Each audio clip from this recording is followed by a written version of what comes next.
Welcome to Pratap classes. दोस्तों, Pratap classes के YouTube channel पर आपका स्वागत है। आज है 30 मई 2023 और 30 मई 2023 के जितने भी इंडिया और वर्ल्ड के जो करंट अफेयर्स के क्वेश्चन बनते हैं, आज उनका हम डिस्कशन करेंगे। पूरा वीडियो ध्यान से देखना और लास्ट में आपसे क्वेश्चन पूछूंगा जिनके जवाब आपको कमेंट बॉक्स में देना होगा। आज अपने पढ़ेंगे सर्वोच्च साहित्य सम्मान 57वां ज्ञानपीठ पुरस्कार, राज्य की पूर्वोत्तर की पहली वंदे भारत एक्सप्रेस को हरी झंडी और Malaysia masters super 500 badminton tournament का खिताब किसने जीता, इनकी आज हम चर्चा करेंगे। तो डेली आपको लेटेस्ट न्यूज के साथ सुबह ये 6 बजे करंट की क्लास रोजाना आपको लाइव मिलती है और इसकी पीडीएफ वगैरह है वो आपको टेलीग्राम पर मिल जाती है। वीडियो के डिस्क्रिप्शन में टेलीग्राम का लिंक दिया हुआ है, वहां जाकर आप इसकी पीडीएफ है डाउनलोड कर सकते हो। तो सबसे पहले हम कल के क्वेश्चनों को रिवाइज करते हैं। देखिए, किस महिला ने यूपीएससी के नए सदस्य के रूप में शपथ ली? तो ये ली है सुमन शर्मा ने। नए संसद भवन के उद्घाटन पर कितने रुपए का सिक्का लॉन्च किया गया? तो ये किया गया 75 रुपए का। 29 मई को नाइजीरिया राष्ट्रपति के शपथ ग्रहण में कौन से भारतीय मंत्री भाग लिया है? तो उन्होंने लिया है राजनाथ सिंह ने। नेक्स्ट है, विश्व शतरंज चैंपियन 2023 में सुपर बैट रैपिड और ब्लिट्स पोलैंड किसने जीता? तो ये जीता है मैग्सन कार्लसन ने। 2023-24 के लिए भारतीय उद्योग परिसंघ के नए अध्यक्ष कौन बने हैं? तो वो बने आर दिनेश। शराब पर स्वास्थ्य चेतावनी लागू करने वाला पहला देश बना है आयरलैंड। तो ये थे कल के क्वेश्चनों का रिवाइज हमने कर लिया। इसकी पीडीएफ है जो आपको टेलीग्राम पर शाम को आपको मिल जाती है डेली आपको। तो सारे विद्यार्थी एक बार वीडियो को लाइक और शेयर करेंगे। सभी विद्यार्थियों को गुड मॉर्निंग। स्टार्ट करें। पहला प्रश्न आपके सामने देखिए, किस लेखक को देश का सर्वोच्च साहित्य सम्मान 57वां ज्ञानपीठ पुरस्कार से सम्मानित किया गया है? तो अभी हाल ही में एक लेखक है जिनका नाम है दामोदर मोजो। ऑप्शन नंबर बी क्या है? दामोदर मोजो एक केरल के प्रसिद्ध लेखक हैं। इनको देश का सर्वोच्च साहित्य सम्मान 57वां ज्ञानपीठ पुरस्कार से सम्मानित किया गया है। ये देखो दामोदर मोजो, ये तस्वीर आप यहाँ पे देख सकते हो, ये हैं दामोदर मोजो। ठीक है, और इनको 57वां ज्ञानपीठ पुरस्कार से सम्मानित किया गया है। तो तस्वीर में देख सकते हो केरल के राज्यपाल द्वारा इनको सम्मानित किया जा रहा है। किसको? दामोदर मोजो को। देखो कितना शानदार, और इनको 57वां ज्ञानपीठ पुरस्कार मिला है। तो ये आगे के एग्जामों में बड़ा ही शानदार पॉइंट है, ध्यान रखना, खास तौर से एग्जाम के अंदर टपकेगा। देखो, गोवा के लेखक दामोदर मोजो को देश के सर्वोच्च साहित्य सम्मान ज्ञानपीठ पुरस्कार से सम्मानित किया गया है। गोवा के राज्यपाल पी एस श्रीधरन पिल्लई ने उन्हें यह पुरस्कार प्रदान दिया है। तो ये गोवा के राज्यपाल द्वारा इनको ये पुरस्कार प्रदान किया गया। मोजो के प्रसिद्ध उपन्यास कार्मेलिन को 1983 में साहित्य अकादमी पुरस्कार मिला था। तो मोजो का, दामोदर मोजो का एक प्रसिद्ध उपन्यास है कार्मेलिन, जिसको क्या है 1983 के अंदर साहित्य अकादमी पुरस्कार मिला था। तो अब ये याद रखना है कि 57वां ज्ञानपीठ पुरस्कार किसको मिला? दामोदर मोजो को सम्मानित किया गया है। पीएम मोदी ने किस राज्य की पूर्वोत्तर की पहली वंदे भारत एक्सप्रेस को हरी झंडी दिखाई है? तो ये दिखाई है असम राज्य में। ठीक है, यानी कि पूर्वोत्तर राज्य असम राज्य के अंदर पीएम मोदी ने वंदे भारत एक्सप्रेस को हरी झंडी दिखाई है। देखो, प्रधानमंत्री नरेंद्र मोदी 29 मई 2023 को असम की पहली वंदे भारत एक्सप्रेस को हरी झंडी दिखाकर रवाना किया है। तो कुछ 2 दिन पहले मैंने आपको बताया कि देश की 18वीं वंदे भारत स्टार्ट की गई। अब ये कितनी हो चुकी है? 19वीं। ठीक है, अब 19वीं वंदे भारत ये स्टार्ट हो चुकी है। इस अवसर पर वह न्यू इलेक्ट्रिफाइड सेक्शन को राष्ट्र को समर्पित किया है उन्होंने, और साथ ही नवनिर्मित डेमू और एमईएमयू शेड का भी उद्घाटन इन्होंने किया है। इनके साथ साथ उन्होंने क्या है, असम राज्य के अंदर एक तो उन्होंने असम राज्य की पहली वंदे भारत एक्सप्रेस को हरी झंडी दिखा दी, और उन्होंने साथ साथ में इन 2 जगहों पर उन्होंने जो है एक तो राष्ट्र को उन्होंने समर्पित किया और एक एमई शेड्यू शेड का उन्होंने उद्घाटन किया है। तो ये भी आपको पॉइंट याद रखना है। International Indian film academy awards के 23वें संस्करण में सर्वश्रेष्ठ अभिनेता और सर्वश्रेष्ठ अभिनेत्री का पुरस्कार किसने जीता है? तो international Indian film academy awards के 23वें संस्करण के अंदर सर्वश्रेष्ठ अभिनेता का पुरस्कार जीता है ऋतिक रोशन ने और सर्वश्रेष्ठ अभिनेत्री का पुरस्कार जीता है आलिया भट्ट ने। तो इसका उत्तर हो जाएगा ऑप्शन नंबर सी, सर्वश्रेष्ठ अभिनेता ऋतिक रोशन, सर्वश्रेष्ठ अभिनेत्री आलिया भट्ट, इन दोनों ने पुरस्कार है जीता। तो इसका उत्तर हो जाएगा उपयुक्त दोनों। देखो पूरी डिटेल देखो इसकी। अबू धाबी के यास आइलैंड में 2 दिनों से चल रहे international Indian film academy awards IIFA के 23वें संस्करण का समापन हो चुका है। अब ये पॉइंट याद रखना, आईफा, ठीक है। अंतर्राष्ट्रीय भारतीय फिल्म अकादमी पुरस्कार आईफा में अजय देवगन अभिनेता फिल्म है, उनकी फिल्म है एक दृश्यम 2 ने सर्वश्रेष्ठ फिल्म का पुरस्कार अपने नाम है किया है। दृश्यम 2 आपने फिल्म देखी होगी, बड़ी ही शानदार है अजय देवगन की, और इस दृश्यम 2 को सर्वश्रेष्ठ फिल्म का पुरस्कार है मिला है।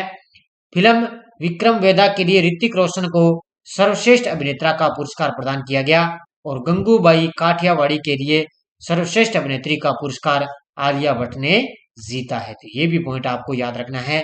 फिल्म विक्रम वेदा के लिए ऋतिक रोशन को सर्वश्रेष्ठ पुरस्कार मिला और गंगूबाई काठियावाड़ी के लिए सर्वश्रेष्ठ अभिनेत्री का पुरस्कार आलिया भट्ट को मिला है। तो ये तीनों ही पॉइंट आपको जानदार अलग अलग याद रखने हैं।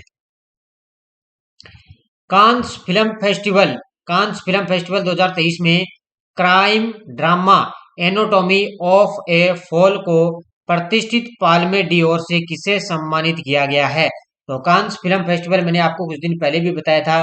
तो 2023 के अंदर ये crime drama anatomy of A fall को प्रतिष्ठित पाल्मे डियोर से सम्मानित किया गया है। किसको? जस्टिन ट्राइट, ऑप्शन नंबर 1 किसको दिया गया है? जस्टिन ट्राइट, एक महिला है, ठीक है। क्या है? ये एक महिला है, इनको दूसरी बार ये पुरस्कार से सम्मानित किया गया है। क्या नाम इनका? जस्टिन ट्राइट। देखो 2023 कांस फिल्म फेस्टिवल में 76वें वार्षिक उत्सव ने जस्टिन ट्राइट के crime drama anatomy of A fall को प्रतिष्ठित पाल्मे डियोर से सम्मानित किया गया है। फ्रांसीसी निर्देशक जस्टिन ट्राइट अपनी film anatomy of A fall के लिए कांस फिल्म फेस्टिवल के पाल्मे डियोर जीतने वाली तीसरी महिला निर्देशक बन चुकी है। तो ये तीसरी महिला एक निर्देशक बन चुकी है इस अवार्ड को जीतने वाली। इनका नाम आपको याद रखना है, क्या नाम है? जस्टिन ट्राइट है। और ये 2023 में जो कांस फिल्म फेस्टिवल हुआ था उसका जो 76वां वार्षिक समारोह हुआ, और ये कहां पर हुआ है? फ्रांस के अंदर इसका आयोजन किया गया है। कहां पर किया गया है? फ्रांस के अंदर। अटल भूजल योजना की राष्ट्रीय स्तर की संचालन समिति की चौथी बैठक किस शहर में आयोजित हुई है? तो अटल भूजल योजना आपको याद होगी। अटल भू योजना की जो राष्ट्रीय स्तर की संचालन समिति की जो चौथी बैठक है वो नई दिल्ली के अंदर आयोजित हुई है। कहां पर हुई है? नई दिल्ली के अंदर इसके आयोजन इसका किया गया है। अब अटल भूजल योजना की पूरी डिटेल में लेकर आया हूं। क्या कुछ है ये देखो पूरी डिटेल। एक तो इसमें जल शक्ति मंत्रालय के जल संसाधन, एक है नदी विकास और गंगा संरक्षण विभाग के सचिव की अध्यक्षता में अटल भूजल योजना की राष्ट्रीय स्तर की संचालन समिति NLSC की चौथी बैठक नई दिल्ली में आयोजित की गई है। ठीक है, किसके संरक्षण में? जल शक्ति मंत्रालय के जल संसाधन, नदी विकास और गंगा संरक्षण विभाग के सचिव थे, उनकी अध्यक्षता में ये बैठक आयोजित की गई। इसमें अटल भूजल योजना को 7 राज्यों के 80 जिलों में 229 प्रशासनिक ब्लॉकों या तालुकों की 8220 जल संकटग्रस्त ग्राम पंचायतों में अप्रैल 2020 से एक केंद्रीय क्षेत्र की योजना के रूप में लागू किया जा रहा है। अब इसका मतलब ये है कि गांव ग्राम पंचायतों के अंदर जो भी जल संकट होते हैं ना, उनको दूर करने के लिए ये अटल भूजल योजना को स्टार्ट किया गया है। और ये 7 राज्यों के 80 जिलों के अंदर 229 प्रशासनिक ब्लॉकों के अंदर इसमें क्या है? एक केंद्रीय क्षेत्र की योजना के रूप में इसको लागू किया जा रहा है। यह है गुजरात, हरियाणा, कर्नाटक, मध्य प्रदेश, महाराष्ट्र और राजस्थान और उत्तर प्रदेश। 5 साल की अवधि के लिए इसको लागू किया गया है, 2020 से लेकर 2025 के लिए। आपको कुछ दिन पहले बताया था कि अब इसको बढ़ाकर कितना कर दिया? 2024-25 तक इसको योजना को बढ़ाकर इसका कर दिया गया। तो अटल भूजल योजना का कार्यकाल कब तक कर दिया? 2024 से 2025 तक इसका कार्यकाल है किया गया है। तो ये पूरी डिटेल आपको याद रखनी है। काठमांडू में आयोजित सौंदर्य प्रतियोगिता में मिस नेपाल वर्ल्ड 2023 कौन बनी है? तो वो बनी है, ध्यान रखना, श्रीछा प्रधान, ऑप्शन नंबर डी। बस आपको इतना याद रखना है कि काठमांडू के अंदर एक सौंदर्य प्रतियोगिता में आयोजित हुई, उसके अंदर मिस नेपाल वर्ल्ड 2023 कौन बनी है? तो वो श्रीछा प्रधान है बनी है। ऑप्शन नंबर डी इसका राइट आंसर है। काठमांडू में आयोजित सौंदर्य प्रतियोगिता में मिस नेपाल वर्ल्ड 2023 श्रीछा प्रधान चुनी गई है। तो इतना नहीं, एक पॉइंट आपको याद है रखना है, बस इतना ही आपको याद रहना चाहिए। 27 मई को भारत के पूर्व प्रधानमंत्री जवाहरलाल नेहरू की कौन सी पुण्यतिथि बनाई गई है? तो 27 मई को भारत के पूर्व प्रधानमंत्री जवाहरलाल नेहरू को कौन सी पुण्यतिथि बनाएगी?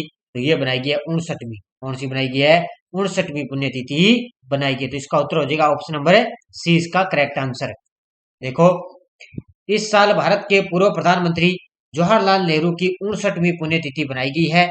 जवाहरलाल नेहरू स्वतंत्रता के बाद भारत के पहले प्रधानमंत्री थे। ठीक है, स्वतंत्रता के बाद भारत के पहले प्रधानमंत्री आपसे पूछे तो जवाहरलाल नेहरू थे, और उनकी हाल ही में इनकी 27 मई को 59वीं पुण्यतिथि बनाई गई है। तो ये भी पॉइंट आपको खास तौर से याद रखना हो, कई बार इस तरह के एग्जाम के अंदर भी पूछे जा सकते हैं।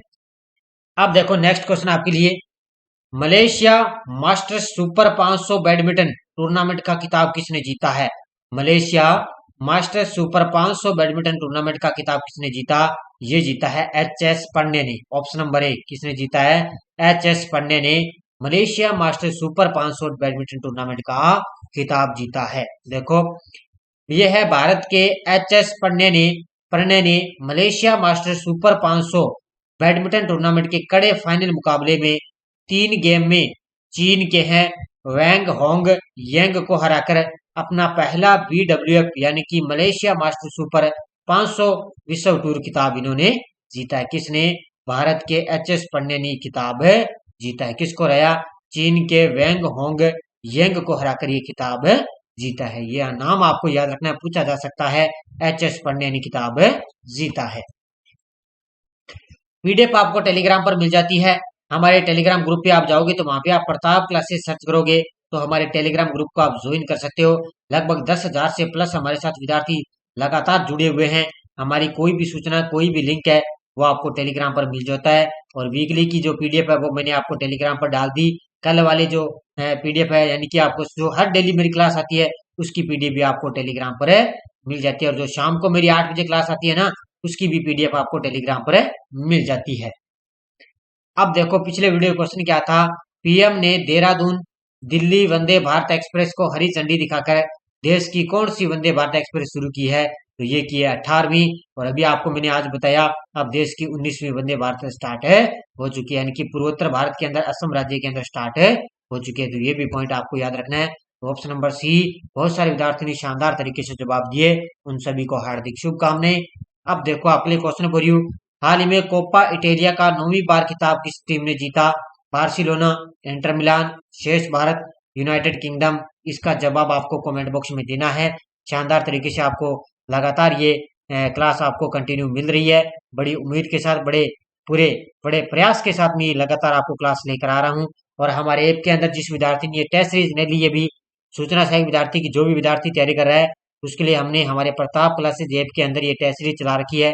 अंतर्राष्ट्रीय, राष्ट्रीय और राजस्थान करंट तीनों का सुपड़ा साफ मात्र 50 रुपए के अंदर। दोनों की पीडीएफ आपको यहाँ पे फ्री मिल रही है। दोनों की टेस्ट सीरीज आपको साथ साथ में चल रही है। ठीक है, तो आप जरूर ज्वाइन करें। और हमारे आल एग्जाम के लिए भी टेस्ट सीरीज चल रही है। भी कोई विद्यार्थी पूरे साल का अगर पूरे साल की करंट अफेयर्स की टेस्ट सीरीज लेना चाहे तो वो भी हमारे साथ ऐप में उपलब्ध है, क्योंकि 1 साल की वैलिडिटी है, 1 साल का आपको करंट मिलेगा। तो बड़ा शानदार तरीके से आपको टेस्ट सीरीज मिल रही है। आगे के एग्जामों में यहाँ से क्वेश्चन आपके लिए यहाँ से बाहर नहीं जाएगा। और शानदार तरीके से आप ज्वाइन करें, और आपको लगातार टेस्ट सीरीज मिल रही है। और शाम को मेरी 8 बजे क्लास से आपके लिए मिल रही है। तो धन्यवाद। जय हिंद, जय भारत।